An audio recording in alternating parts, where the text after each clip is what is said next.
living in Chicago in the projects in Western and Van Buren. And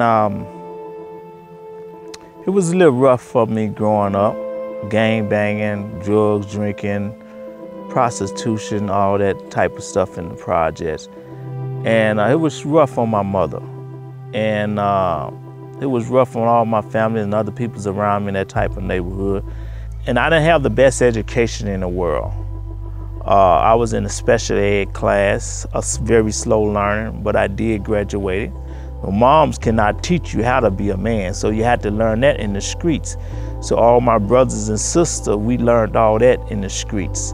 How to survive, how to do what's right. I sold drugs. I did everything that wasn't pleasing to my mother, but she still had problem issues too, being a parent, raising 4 boys and 2 girls, so it was kind of a little difficult for her. You always have good inside of you, good and bad. See, when you're growing up in that type of world, see, you always have something that want to hustle, survive, and get ahead just like everybody else. And when you want to do something what's right, you have all this bad, negative influence around you, so you got to find a way to make a dollar. Then when I got in Dane County, I was facing 12.5 years of prison. I tried to hang myself 2 times, and the rope broke. So then I said to myself, well, I got to find somebody to help me go through this struggle in my life. I wrote a lot of churches to ask for some help, to write me. It wasn't about money, it wasn't about nothing, it was about spiritual help.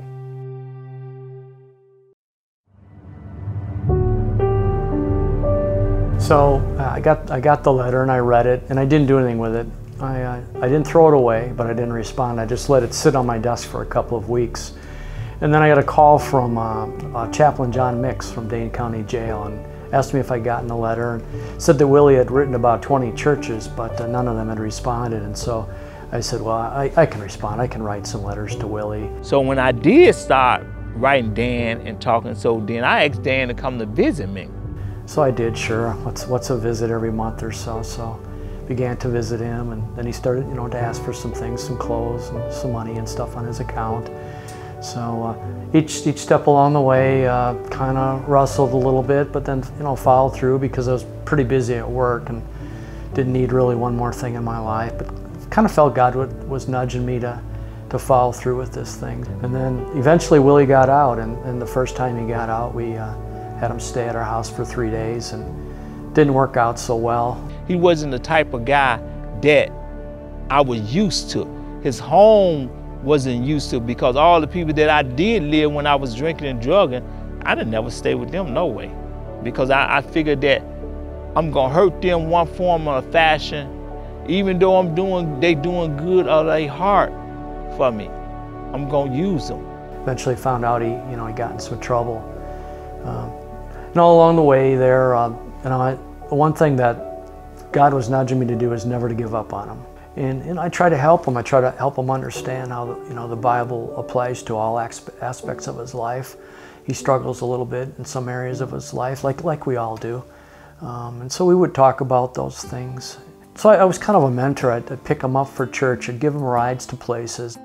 Then when I came back to Dan's house the second time, it was different. What was different about it was that I was more open-minded and peaceful. So Renee got to know Willie, and so since Willie wasn't a complete stranger, she was open to having him stay with us for those first couple of months, because she too knew how important it was for him to get off to a good start and to keep him off the streets those first couple of months, so that he wouldn't go back to old friends or to old lifestyle. Dan's lovely wife, she had to make the decision herself. It might have hurt her. She might have didn't want no one to stay with her. But she probably did it because she loved God and Jesus and her husband.